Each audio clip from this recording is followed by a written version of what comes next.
안녕하세요. 귀한 시간, 하나님의 말씀을 나누기 위해 찾아주신 여러분을 진심으로 환영합니다. 오늘 우리가 함께 나눌 이야기가 여러분의 마음에 깊은 울림과 평안을 가져다 주기를 소망합니다. 본격적인 시작에 앞서 만약 오늘 말씀이 여러분의 마음에 와닿는다면 이 은혜를 주변의 다른 이들과도 함께 나누어 주십시오. 공유 버튼을 누르는 작은 행동이 누군가에게는 큰 위로와 하나님의 사랑을 전하는 통로가 될 수 있습니다. 또한 구독을 통해 저희와 계속해서 이 믿음의 여정을 함께 걸어가 주시길 바랍니다. 이 채널을 통해 주님의 말씀을 나누는 모든 순간마다 듣는 모든 분들의 삶에 하나님의 놀라운 평강과 축복이 가득하기를 기도합니다. 성경 요한복음 10장 10절에서 예수님께서는 우리에게 생명을 주시되 더 풍성하게 주시기 위해 이 땅에 오셨다고 말씀하셨습니다. 우리의 인생은 단 한 번뿐인 소중한 여정입니다. 하나님께서는 우리가 이 여정을 그저 견디거나 고통 속에서 버티는 것이 아니라 넘치도록 즐기고 감사하며 살아가기를 원하십니다. 하지만 우리의 삶이 왜 때로는 그렇게 풍성하게 느껴지지 않을까요? 무엇이 우리의 기쁨을 막고 마음을 무겁게 짓누르는 것일까요? 오늘 성령님의 인도하심을 따라 우리 삶의 모든 걸음걸음을 사랑으로 채울 수 있는 열쇠에 대해 이야기 나누고자 합니다. 그 열쇠는 바로 용서입니다. 우리 마음속에 다른 사람을 용서하지 못하는 마음이 자리 잡고 있다면 우리는 어떤 문제에 부딪히게 될까요? 이것은 우리가 기분에 따라 선택할 수 있는 문제가 아닙니다. 만약 우리가 하나님과의 관계가 바로 서기를 진정으로 원한다면 우리는 다른 사람에게 분노를 품은 채로 살아갈 수 없습니다. 절대로 그럴 수 없습니다. 누군가 우리의 감정을 상하게 하는 일은 살면서 늘 일어납니다. 저에게도 마찬가지입니다. 부당하게 대우받거나 불친절한 말을 듣거나 억울한 일을 당할 때가 있습니다. 그때 기억해야 할 중요한 사실이 있습니다. 바로 분노를 오래 품고 있을수록 그 상처에서 벗어나기가 훨씬 더 어려워진다는 것입니다. 다시 한번 말씀드립니다. 미워하는 마음을 오래 간직할수록 그 감정의 감옥에서 빠져나오기는 더욱 힘들어집니다. 반대로 더 빨리 용서할수록 그 과정은 훨씬 쉬워집니다. 성경은 우리에게 속히 용서하라고 말씀합니다. 왜일까요? 거기에는 분명한 이유가 있습니다. 용서하지 않는 마음이 주는 압박감과 스트레스는 우리 영혼에 전혀 필요하지 않습니다. 우리는 사탄에게 우리 삶에 들어올 문을 열어줄 필요가 없습니다. 사탄은 이미 충분히 우리를 괴롭히고 있는데 굳이 문을 활짝 열고 들어와 함께 살자고 초대할 이유는 없는 것입니다. 마태복음 6장 14절과 15절 말씀을 함께 보겠습니다. 아주 중요한 말씀입니다. 너희가 사람의 잘못을 용서하면 너희 하늘 아버지께서도 너희 잘못을 용서하시려니와 여기서 용서란 무엇일까요? 그들의 무모하고 고의적인 죄를 용서하고 그들을 놓아주는 것입니다. 원망하는 마음을 버리고 그냥 보내주는 것입니다. 그 일을 그냥 내려놓으십시오. 잊어버리십시오. 더 이상 그 일에 대해 말하지 마십시오. 곱씹으며 생각하지도 마십시오. 마음속으로 수백 번씩 되감기하며 상처를 되새김질하는 것을 멈춰야 합니다. 아마 어떤 분들은 이렇게 생각하실 겁니다. 당신은 그 사람이 나에게 무슨 짓을 했는지 모르잖아요. 맞습니다. 저는 모릅니다. 하지만 질문 하나를 드리고 싶습니다. 그 사람을 계속 미워하는 것이 그 문제를 해결해주고 있습니까? 그 미움이 과거를 바꾸어 없던 일로 만들어줍니까? 아닙니다. 상처를 준 그 사람은 아마 당신이 화가 나 있다는 사실조차 신경 쓰지 않을 수 있습니다. 그들은 즐겁게 자기 삶을 살아가고 있을지 모릅니다. 그렇다면 그 미움은 결국 누구를 가장 아프게 할까요? 바로 우리 자신입니다. 우리가 다른 사람에게 분노를 품고 있을 때 우리는 사실상 그 사람이 우리에게 장기적으로 계속해서 상처를 줄 수 있도록 허락하는 것과 같습니다.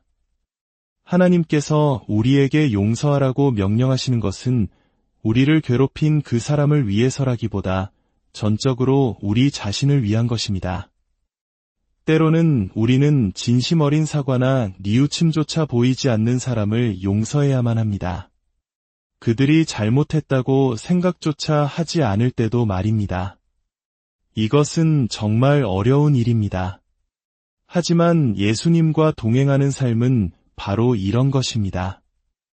세상의 방식과는 전혀 다른 길을 걷는 것입니다. 이 제 15절 말씀을 보겠습니다. 더욱 무서운 경고입니다. 너희가 사람의 잘못을 용서하지 아니하면 너희 아버지께서도 너희 잘못을 용서하지 아니하시리라. 이 말씀을 심각하게 받아들여야 합니다. 많은 사람들이 말합니다. 무엇이 잘못됐는지 모르겠어요. 기쁨을 다 잃어버렸어요.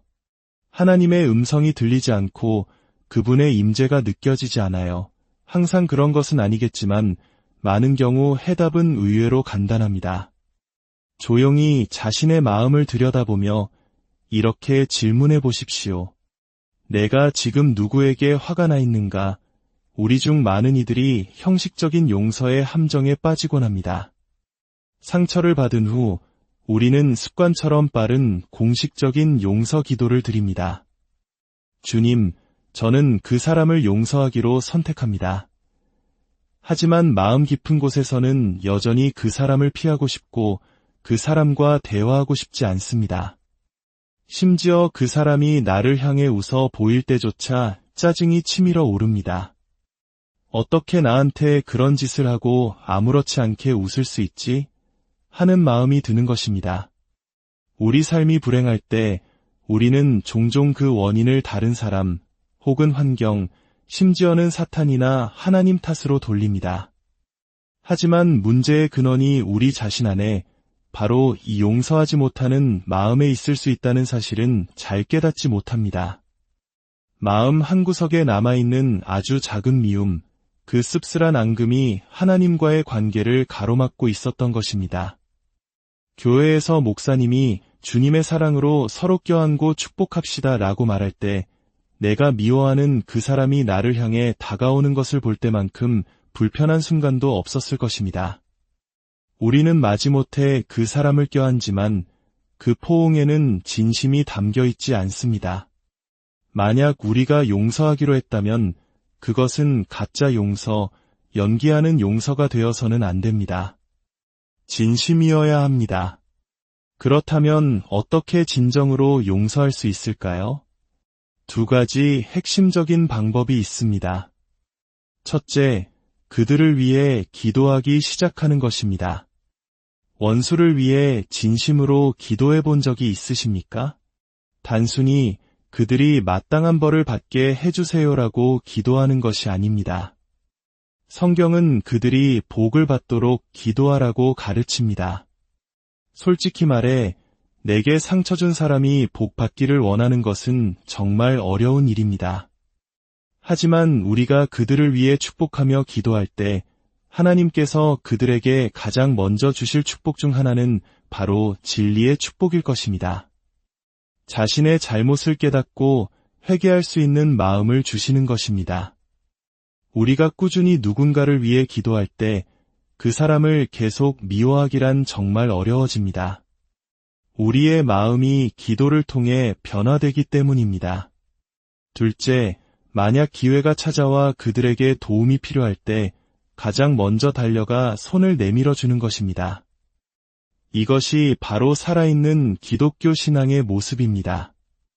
매주 교회 의자에 앉아 있는 것에 만족하는 신앙이 아니라 우리 삶의 현장에서 예수님의 가르침을 실천하는 진짜 기독교인의 모습입니다. 요한일서 3장 16절은 이렇게 말합니다.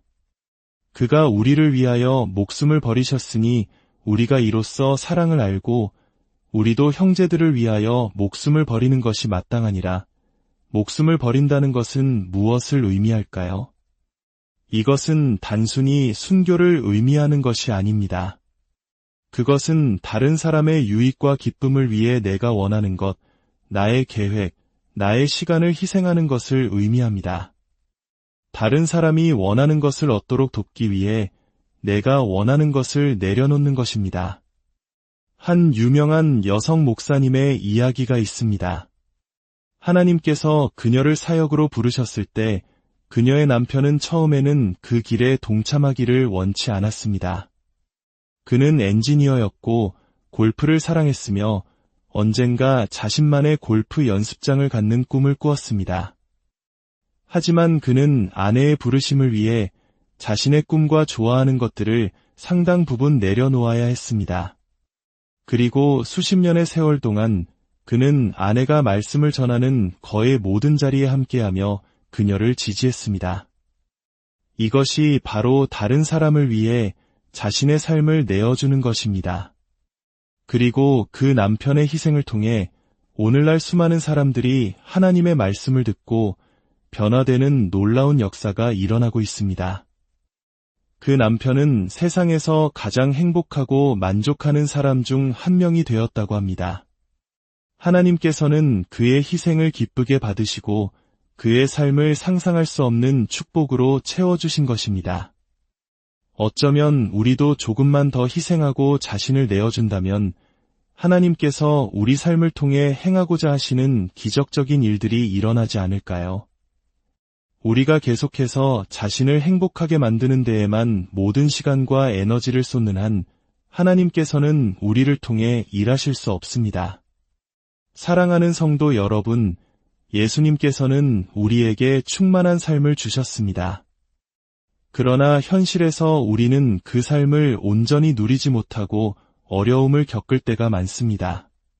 장애물 앞에서 좌절하고 부정적인 것에 집중하며 시간을 낭비하는 대신 성령님의 인도하심에 우리를 맡깁시다. 그분께서 우리의 관점을 바꾸어 주시고 예수님을 우리 삶의 중심에 모시도록 도와주실 것입니다. 이제 우리의 인생 여정을 사랑할 때입니다. 기억하십시오. 하나님은 우리를 사랑하시며 우리가 상상할 수 있는 어떤 계획보다 더 위대한 계획을 우리를 위해 가지고 계십니다. 오늘 말씀을 통해 용서하지 못했던 마음을 내려놓고 희생의 사랑을 실천하며 하나님께서 예비하신 풍성한 삶의 여정을 온전히 누리시는 저와 여러분이 되기를 주님의 이름으로 축복하고 기도합니다.